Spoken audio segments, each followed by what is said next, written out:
તમારી જે આ સંસ્થા છે સરદાર પટેલ ગ્રુપ ઓફ એજ્યુકેશન બરાબર છે, તો એ અન્ય બીજી સંસ્થાઓ કરતાં કઈ રીતે અલગ પડે છે? સ્પર્ધાઓને અમે નથી સ્વીકારતા, પણ ખાસ અમારા સ્પર્ધાઓમાં જે હુનર છે એ બહાર લાવવાનો પ્રયાસ કરીએ છીએ. આ તબક્કે તમારે જો આભાર માનવાનો હોય તો કોનો કોનો તમે માની શકો? સંઘર્ષથી સફળતા સુધીની આ કહાનીઓમાં મારા પાર્ટનરોએ જે મને સપોર્ટ આપ્યો છે, મને એ પડદાની આગળ રાખે છે ને એ લોકો પડદા પાછળ રહીને. જ્યારથી શિક્ષકોના હાથમાંથી જે સોટી છે લઈ લેવામાં આવી છે તેનું પરિણામ આપણે સમાજ અત્યારે ભોગવી રહ્યો છે, બરાબર છે.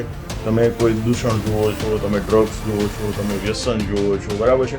દંડ હતો તો ચાણક્ય જેવા વિદ્યાર્થીઓ હતા અને ચાણક્ય નીતિ ઘડાણી. જે વાલીઓ છે એનું ટકામાં મહત્વ વધારે છે. આના વિશે તમારું શું કહેવું છે? 7મા ઘડીઓનો આવડતો હોય તમને 85-90% સ્વીકારી લેવા છે તો એ વસ્તુ યોગ્ય નથી. જે લોકો 10મા 12માની એક્ઝામ્સ આપી રહ્યા છે ને ભવિષ્યમાં આપવાના છે, તો એને તમારા ઇન્સ્ટિટ્યૂટમાં કયા પ્રકારની વિશેષ તૈયારીઓ કરવામાં આવે છે? ગજેરા રુદ્ર કરીને ટોપ 10માં ગુજરાત ટોપ 10માં સરસ મજાનું નામ હાંસલ કર્યું. નમસ્કાર દોસ્તો, યોગેશ વિરડિયા યુટ્યુબ ચેનલમાં આપ સૌનું હાર્દિક સ્વાગત છે. આપ સૌનો પ્રેમ અને ઉત્સાહને કારણે જ અમને એક નવી ઉર્જા મળે છે કે અમે તમારી સમક્ષ કંઈક એવા વ્યક્તિત્વને લઈને આવીએ કે જેમના જીવનમાંથી, જેમના બિઝનેસમાંથી, જેમના કાર્યોમાંથી આપણને ઘણી બધી ઇન્સ્પિરેશન મળે. આપણે અત્યાર સુધીમાં ઘણા બધા બિઝનેસ ઉપર વાત કરી છે, ઇન્સ્યોરન્સ ઉપર વાત કરી છે, વાસ્તુશાસ્ત્ર ઉપર વાત કરી છે, જ્યોતિષ ઉપર વાત કરેલી છે, ઇમ્પોર્ટ એક્સપોર્ટ ઉપર વાત કરેલી છે, પણ આજે આપણે બાળકોના ભવિષ્ય માટે વાત કરવાની છે. જી હા દોસ્તો, દરેક માતા પિતાનું એક જ સપનું હોય છે કે મારા બાળકને સારું શિક્ષણ મળે, મારા બાળકને સારા શિક્ષકો મળે. બસ એ જ હેતુને લઈને આજે આ સરસ મજાના પોડકાસ્ટનું આયોજન કરવામાં આવ્યું છે. એમાં આપણી વચ્ચે જનની કિડ્સ પ્રી સ્કૂલ તરફથી જગદીશભાઈ કાકડિયા આપણી વચ્ચે ઉપસ્થિત છે. તો એક વખત આપણે એમનું સ્વાગત કરીએ છીએ. નમસ્કાર, સ્વાગત છે સાહેબ. શું સાહેબ, તમારી સ્કૂલ જે ટીચર્સ, પ્રિન્સિપાલ્સ, સંચાલક છે મેનેજ કરી રહ્યા છે, બરાબર છે, તો એ બાબત વિશે તમારું શું કહેવું છે? ખરેખર બધું એકલા હાથે જ ન થઈ શકે, પણ એક સંગઠન શક્તિ હોય તો એનાથી થઈ શકે. પણ મારા 2 બ્રાન્ચનું જે સંચાલન કરે છે તે 2 પ્રિન્સિપાલ મેડમો અને આ તમામનું જે હેન્ડલ કરે છે એવા મારા સંચાલક મિત્રો, મારા ટ્રસ્ટી પાર્ટનરશ્રીઓ લાઠિયા પાર્થ સર, કાકડિયા હાર્દિક સર, કાકડિયા ઘનશ્યામ સર અને માંડાણી શંભુ સર, આમ કુલ 5 પાર્ટનરોથી આ સરસ મજાનું સંકુલ ચાલે છે. અને એ બધાનો જ પડદા પાછળની એક ભૂમિકા હોય છે કે પ્રી સ્કૂલ સાહેબ શરૂ કરવી એટલે 2 બેન્ચીસ ને 2 પાટલીઓ મૂકી દે એટલે પ્રી સ્કૂલ શરૂ થાય એવું નથી હોતું. એક્ટિવિટીઓ માટે સરસ મજાની વ્યવસ્થાઓ કરવી, ફ્રૂટ લાવવા, ટોયસ લાવવા, ગેમ્સની વ્યવસ્થા કરવી, મંથમાં દર વખતે બચ્ચાઓને પોસ્ટ ઓફિસ, પ્રાણી સંગ્રહાલય, ગાર્ડન મુલાકાત, આ મુલાકાતો માટેની વ્યવસ્થા કરવી, કોઈ પણ બાળકને વાગી ન જાય એની સેફટીનું પણ ધ્યાન રાખવું. તો એમાં ખાલી એક ટીચર ન પહોંચી શકે, પણ અમારા 5 પાર્ટનરોનો ખૂબ ખૂબ આભાર માનું છું કે આ પ્રી સ્કૂલની તમામ વ્યવસ્થા કરવા માટે આ લોકોનો પૂરેપૂરો પડદા પાછળ રહીને પણ સરસ મજાનો સહયોગ આપે છે. અને એટલું જ નહીં, મારા ભૂતપૂર્વ વાલીઓ અને વિદ્યાર્થીઓનો સાહેબ ખૂબ ખૂબ આભાર છે કે જગદીશ સર કાંઈ નહોતા, પણ જગદીશ સર અને જનની કિડ્સ બનાવનાર અમારા ભૂતપૂર્વ વાલી અને વિદ્યાર્થીઓ છે જેણે આ નામ ઝળહળતું કર્યું છે. એના ભાઈ બહેનો 3 વર્ષ, 4 વર્ષ અહીંયા ભણી ગયા છે. વાલીઓએ સરસ મજાનું જનની કિડ્સને ખરા અર્થમાં જનની કિડ્સ નામ સાર્થક કરાવ્યું છે. એટલે મારા ભૂતપૂર્વ વાલીઓ, શિક્ષકો, પ્રિન્સિપાલ મેડમો અને સંચાલક મિત્રો આ બધાનું સંયુક્ત સંગઠનથી આ સર્વાંગી વિકાસ થઈ શક્યો છે, એનો મને ખૂબ ગૌરવ છે. બહુ જબરદસ્ત. ખરેખર વાલીઓના સહકાર વગર કોઈ બી વ્યક્તિ આગળ વધી શકે નહીં. કોઈ પણ ટીચર હોય, કોઈ પણ સંસ્થા હોય, એમાં વાલીઓનો જે સપોર્ટ છે બહુ જ અગત્યનો હોય છે. સો વાત એ કરવી છે કે તમારી એક બીજી સરસ મજાની સંસ્થા ચાલી રહી છે, સરદાર પટેલ ગ્રુપ ઓફ એજ્યુકેશન. તો એની શરૂઆત ક્યારે કરી અને કેવી રીતે કરી, એના વિશે શું કહેશો? સાહેબ, બહુ નાની એવી વાતથી કરું કે હું જ્યારે સુરતમાં આવ્યો ને ત્યારે સાહેબ 2500 રૂપિયાની નોકરીથી શરૂઆત થઈ હતી. અને આ સુરત તો આટલું બધું મોંઘવારીમાં 2500 રૂપિયાની નોકરીએ તો કેમ પોસાય. કોઈ સ્કૂલમાં જાઉં ને તો સાહેબ મને મારી ડિગ્રીઓ બહુ નડતી હતી. ઇન્ટરવ્યૂમાં રિજેક્ટ થતું હતું કે જગ્યા હોય તો છતાં પણ ત્યાં નોકરી નહીં મળતી. ને પછી વિકલ્પ શોધ્યો કે મેં ને મારા પાર્ટનર શંભુ સર 2 ગવર્મેન્ટ ચૂકી ગયા હતા અને પછી શિક્ષણ સિવાય કોઈ વિકલ્પ નહોતો. 5 બચ્ચાઓથી સાહેબ આ સંસ્થાની શરૂઆત થઈ. એક ઘરઘરાઓ વાલીને મેં રિક્વેસ્ટ કરી કે તમારા ઘરે અમને બચ્ચાઓ 5 બેસાડવા ગયો અને 5 બચ્ચાઓ આજુબાજુમાંથી બોલાવીને શરૂઆત કરી હતી. 750 વિદ્યાર્થીઓ સુધી અમે પહોંચી શક્યા, એનું ગૌરવ છે.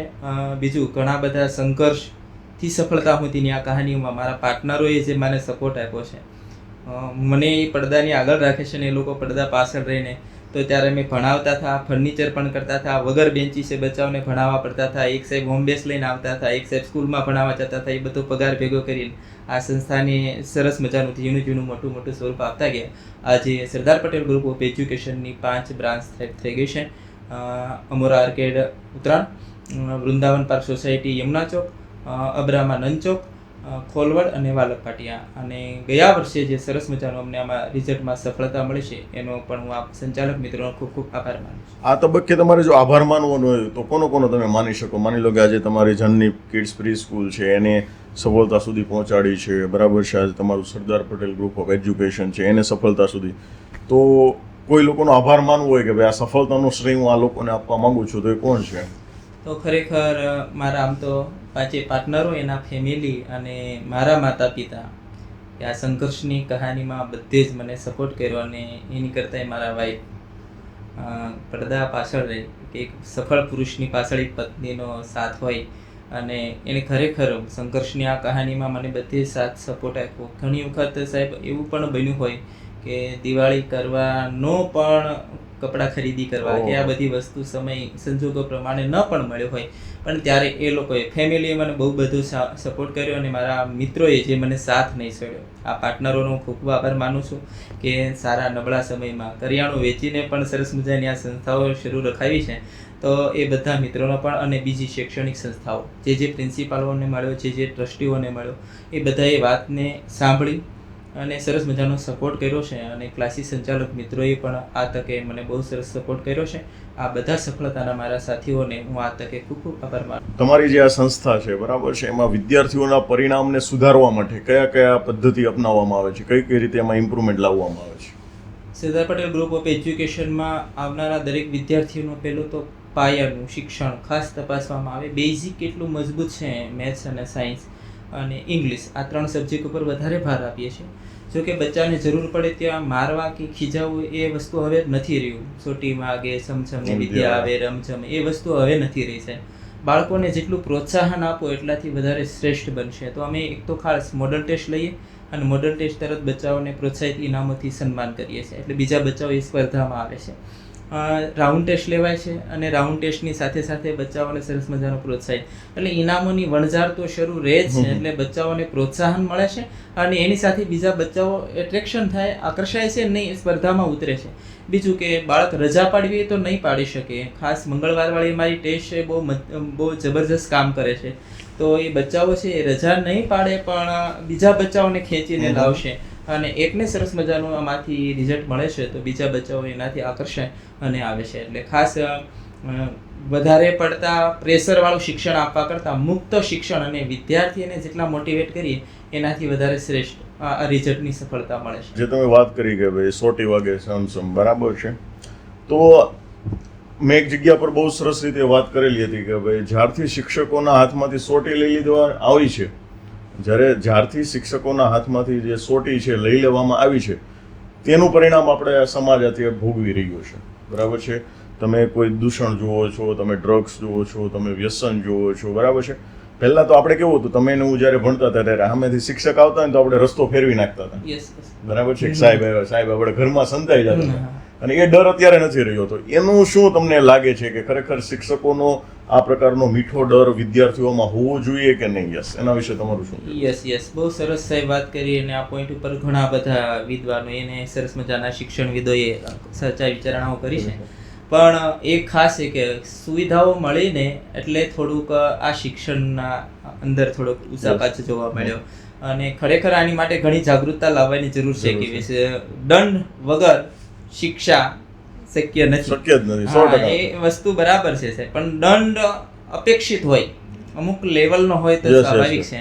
પણ અમુક જગ્યા પર આપણે જોઈએ છીએ કે વિદ્યાર્થીઓની કેપેસિટી જ નથી. ખાસ તો કે પેલા ખોરાક, હેલ્થ, બચ્ચાઓની હેલ્થ એવી નથી કે સાહેબ તમારી સોટીનો માર સહન કરી શકે.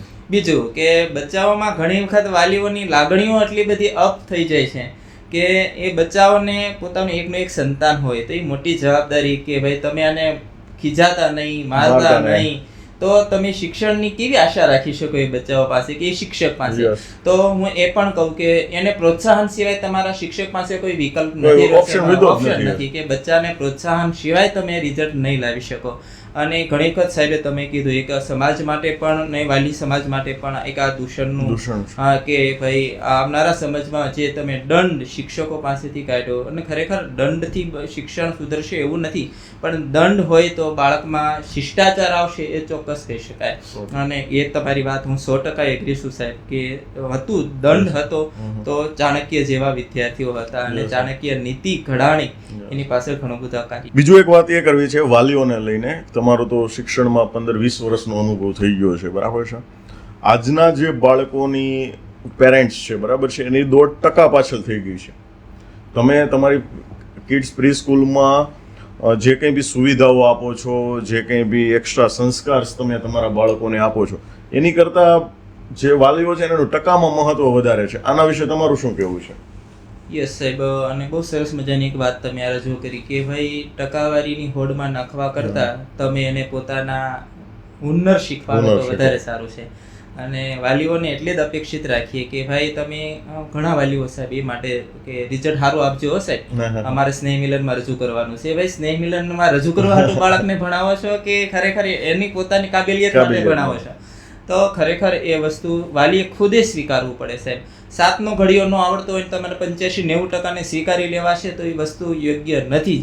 તમે જ્યારે પણ અમારી સંસ્થામાં એડમિશન લેવા આવે ત્યારે પૂછે કે ભાઈ 85% છે સાહેબ, તમારી બ્રાન્ચમાં 5% પ્લસ થશે તો ફી ભરીશ. ઘણા એવું પૂછે. હા, તો તમે તો ફી ભરીશ, પણ ભાઈ 95% પણ હું ઇન્ટરવ્યુ લો બેન એનું 7નો ઘડીઓ બોલતો દીકરા અને બચ્ચું ત્યાં અટવાઈ જાય છે. તો ખાસ મારા વાલીઓને એક નમ્ર નિવેદન છે કે બધા જ ભણી ગણીને અથવા પિતાજીનો બિઝનેસ ચલાવી શકે એવો મજબૂત બનાવવા માટે પણ એની વાસ્તવિકતા સાથે જો મળાવે તો બાળકો ખરેખર સ્પર્ધામાં નથી ઉતરે એમ, અને ખરેખર બાળક સ્વીકારે એમ છે. પણ વાલીઓની અપેક્ષા ટકાવારીથી છે એટલે બાળકો છે એ શોર્ટકટ રસ્તાઓ અપનાવે છે કે ભાઈ મને મોસ્ટ આઈએમપી આપે એ શાળામાં જાઓ, મોસ્ટ આઈએમપી આપે એ ઇન્સ્ટિટ્યૂટમાં ભણવા જાઓ, એ શિક્ષક મારી માટે સારા મને આઈએમપી કરાવી દેશે. તો ખરેખર આ શોર્ટકટ રસ્તાઓ છે આવનારા શૈક્ષણિક જગત માટે એક મોટો પડકાર બની શકે. બહુ મોટો પડકાર, કેમ કે બધા જ લોકોનું એક જ છે કે મારા છોકરાને ટકા આવવા જોઈએ, અને કોના કરતા વધારે આવવા જોઈએ? કે બાજુવાળા કરતા વધારે આવવા જોઈએ. આ કમ્પેરિઝન વધારે થઈ ગયું છે, ઉપરવાળા કરતા વધારે આવવા જોઈએ. ચોક્કસ સાહેબ, મેં આને ધ્યાનમાં રાખીને મેં જર્ની કિડ્સ પ્રીસ્કૂલમાં, જો કે અમે નથી જ આપતા સાહેબ ટકાવારીની હોડમાં નથી નાખતા. બીજું ગ્રેડ સિસ્ટમ છે, પ્રોત્સાહન આપવાનું તો બધા જ બચ્ચાઓને આપવાનું, કોઈને નહીં. કારણ કે તમે 6 વર્ષ સુધીના બચ્ચાને તમે માઇન્ડથી નથી નક્કી કરી શકતા કે કેટલા ટકાવારીનો છે. એ તો કુદરતી દેણ છે અને સહજ અને સાહજિક પ્રક્રિયા છે. એ પોતાની સાથે શીખતું જશે અને પોતાની સાથે વિકાસ થતો જશે. એટલે ત્યારે આપણે ટકાવારીથી કોઈનું મૂલ્યાંકન ન કરી શકીએ, પણ એની સ્કિલ બહુ મસ્ત. જવાબદાર દરેક વાલી અને શિક્ષક બંનેની જવાબદાર છે કે બાળકનું એક કૌશલ્ય શ્રવણ, કથન, વાંચન, લેખન, પણ આ કૌશલ્ય થોડા સ્પષ્ટ બને તો વધારે, અને જવાબદારી આપણી બધાની બને છે કે આને વધારે ને વધારે સુવ્યવસ્થિત બનાવી શકાય. સાહેબ, હવે આપણે વાત કરીએ બોર્ડના વિદ્યાર્થીઓ ઉપર કે જે લોકો 10મા 12માની એક્ઝામ્સ આપી રહ્યા છે ને ભવિષ્યમાં આપવાના છે, તો એને તમારા ઇન્સ્ટિટ્યૂટમાં કયા પ્રકારની વિશેષ તૈયારીઓ કરવામાં આવે છે કે જેથી કરીને એમના રિઝલ્ટમાં સુધારો આવે? બહુ સરસ વાત કરી સાહેબ. અને ધોરણ 10 એ લાઈફનું મહત્વનું સોપાન છે અને એની માટે ખાસ તો એક્સપિરિયન્સવાળા શિક્ષકો, ખાસ પહેલું તો દરેક વિષયનું શિક્ષણ આપવામાં આવે છે અને વધારેમાં વધારે બચ્ચાઓ સાયન્સ ફેકલ્ટી તરફ ખેંચાય તો એની માટે અમે ખાસ એક પ્રયાસ કરીએ છીએ. ખોટી 5 કે 7 કલાક બેસાડવાથી ક્લાસીસ સારું છે એવી કોઈ સાપ ઊભી નથી કરતા, પણ 3 કલાકનું શિક્ષણ એ મોટી જબરજસ્ત જવાબદારી આપણી પૂર્ણ થાય. ખોટી બીજી વાર્તાઓ નહીં કરતા બાળકને કન્ટેન્ટ ઉપર વધારે ફોકસ કરીએ છીએ અને વધારેમાં વધારે ટેસ્ટ બધા બચ્ચાઓ લે. અને ટેસ્ટમાં સાચું પડે એ મહત્વ નથી, પણ રોંગ કેટલું થાય છે અને એ રોંગ ઉપર વધારે શિક્ષકો પ્રયાસ કરે. વાલીઓને પણ એ બાબતે ખુદ જવાબદાર બને અને બચ્ચાઓની કેર કરવામાં ખાસ ટકાવારીની હોડમાં ન નાખતા. અત્યારે ખાલી એટલું જ જોવાનું છે કે બોર્ડનું વર્ષ છે એ કંઈ હોસ્પિટલ બનાવવા માટેનું નથી, પણ ખરેખર બાળક મુક્ત રીતે ધોરણ 10ની પરીક્ષા દઈ શકે એવું વાતાવરણ પહેલેથી જ બનાવ્યું કે લાસ્ટમાં બચ્ચાઓને દોડવું ન પડે. અને એનું સરસ મજાનું અમને રિઝલ્ટ મળ્યું સાહેબ. ગયા વર્ષે ગજેરા રુદ્ર કરીને ટોપ 10માં, ગુજરાત ટોપ 10માં સરસ મજાનું નામ હાંસલ કર્યું અને ત્યારથી આ સરદાર પટેલ ગ્રુપ ઓફ એજ્યુકેશનનું નામ બની ગયું અને મોટા વરાછામાં શ્રેષ્ઠ સફળતાના શિખરોમાં ધોરણ 10ના આ વિદ્યાર્થીઓ અમારી માટે બહુ શુભચિંતક બન્યા છે. વાહ ભાઈ વાહ, સરસ સરસ. મતલબમાં કે તમારા વિદ્યાર્થીઓ બોર્ડમાં પણ બહુ સારું પરિણામ લાવે છે. બહુ સરસ. તમારી જે આ સંસ્થા છે સરદાર પટેલ ગ્રુપ ઓફ એજ્યુકેશન, બરાબર છે, તો એ અન્ય બીજી સંસ્થાઓ કરતાં કઈ રીતે વિશેષ અલગ પડે છે? સરસ તમે વાત કરી સાહેબ કે 5 બાળકોથી શરૂ થયેલી આ સંસ્થા 750 વિદ્યાર્થીઓ સુધી આપણે પહોંચી શક્યા. તો એની પાછળ મારા ભૂતપૂર્વ વિદ્યાર્થી અને વાલીઓનો ખાસ સપોર્ટ અને જૂના શિક્ષકો જે કન્ટિન્યુ મારી સાથે વર્ક કરી રહ્યા છે. એક મિત્રના નાતે, શિક્ષક તરીકે નહીં પણ એક મિત્રતાના નાતે જે પોતે પૂરેપૂરી જવાબદારી નિભાવી રહ્યા છે એનું બધાનું કન્ટેન્ટ એ પણ મહત્ત્વનું છે. અને એની કરતાં પણ વાલીઓના જે પણ ફી ભરે છે એનું પૂરેપૂરું વળતર મળવું જોઈએ. ખાલી દેખાડાનું શિક્ષણ કરવું એની કરતાં વાસ્તવિક શિક્ષણ આપવું એ બહુ મહત્ત્વનું બને છે. એટલે ખાસ આ સંસ્થા માટે તમે જે પ્રશ્ન કર્યો કે ભાઈ બીજી સંસ્થાઓ કરતાં તમે શું કરો છો, તો અમે ખાસ બાળકોને મોડલ ટેસ્ટથી તૈયાર કરીએ છીએ. સ્કૂલોની વચ્ચે સ્પર્ધા કે ઇન્સ્ટિટ્યૂટ વચ્ચે સ્પર્ધા કરવા કરતાં તમે વાસ્તવિકતા બતાવો કે બાળકો પોતે અંદરથી તૈયાર થાય. એટલે ખાલી સ્પર્ધાઓને અમે નથી સ્વીકારતા, પણ ખાસ અમારા બચ્ચાઓમાં જે હુનર છે એને બહાર લાવવાનો પ્રયાસ કરીએ છીએ. એ જ અમારી મોટી સફળતા છે. સાહેબ, તમારો ઘણો બધો અનુભવ મોટો છે શિક્ષણ ફિલ્ડમાં, તો શાળા સાથે કોચિંગ છે એ કેવી રીતે મદદરૂપ બને છે વિદ્યાર્થીના જીવનમાં, એના વિશે તમારું શું કહેવું છે? બહુ સરસ વાત સાહેબ કે ઘણા વાલીઓ એવી માનસિકતા ધરાવે છે કે અથવા કેટલીક શૈક્ષણિક શાળાઓ એવી માનસિકતા ધરાવે કે તમે શાળામાં ટ્યુશન કરાવો તો ખરેખર બચ્ચાઓને થિયરી જળવાઈ રહે અને આંતરિક મૂલ્યાંકન સારું થાય. પણ મેં કેટલીક શાળાઓને જોઈ છે સાહેબ કે વિદ્યાર્થીઓને આઈએમપી આપી દે છે. એ માનસિકતા બહુ ખરેખર આવનારા શિક્ષણ જગત માટે મોટો એક પ્રશ્નાર્થ છે કે બચ્ચાઓને તમે મોસ્ટ આઈએમપી આપીને મોટું રિઝલ્ટ બતાવવાનો પ્રયાસ કરો છો, એ 10મા બોર્ડની અંદર ખાસ નથી ચાલવાનું. અને બીજું કે જ્યારે એ ફેલ થાય બચ્ચું, ત્યારે વાલી મોટી આશાઓ રાખીને બેઠા હોય, એ વાલીઓના સપનાઓ તૂટી જાય છે. બીજી વાત કે તમે જ્યારે આ વસ્તુ કરો છો તો એ ખરેખર યોગ્ય નથી જ. શિક્ષણની અંદર તો આ ન જ હોય. એક પ્રકારનો ભ્રષ્ટાચાર કહીએ તો પણ ચાલે કે સાહેબ તમે આ ભ્રષ્ટાચારને શિક્ષણની અંદર ક્યાંથી આવવા દીધું. અને વાલીઓની અપેક્ષાઓ એવી છે કે બાળક વધારે ઘરે મોબાઈલ જોવે છે એટલે હું એને એવી શાળામાં નાખી દઉં કે એ મારા ઘરથી દૂર રહે. એટલે ખરેખર એ દૂર તમે લાગણીઓને તરછોડો છો અને એનાથી વધારે વિસ્ફોટક બને છે. એટલે ખાસ હું એ કહું કે મારું ઇન્સ્ટિટ્યૂટ ચલાવું કે ક્લાસીસ ચલાવું છું એટલે હું સારું ભણાવું છે એ નહીં, પણ મારા ઉપર જે વાલીઓએ વિશ્વાસ મૂક્યો છે એનું આ પરિણામ છે અને વિદ્યાર્થીઓની ઝળહળતી સફળતા મળી છે. એટલે ખાસ મારે દરેક વાલી અને વિદ્યાર્થીઓને એ કહેવું છે કે ટકાવારીની હોડમાં આવવા કરતાં કે થિયરીને ખાલી સમજવાની જરૂર છે, વાસ્તવિકતાને લઈને ચાલશે તો ખરેખર સફળ રિઝલ્ટ બની શકે અને વિદ્યાર્થીઓને જે બનાવવા માગો છો તે મુકામ સુધી પહોંચી શકાશે. સો આજના વાલીઓને તમે શું સંદેશ આપવા માંગો છો કે શાળા કે કોચિંગ ક્લાસીસ પસંદગી કરતી વખતે કઈ કઈ બાબતો ધ્યાનમાં રાખવી જોઈએ?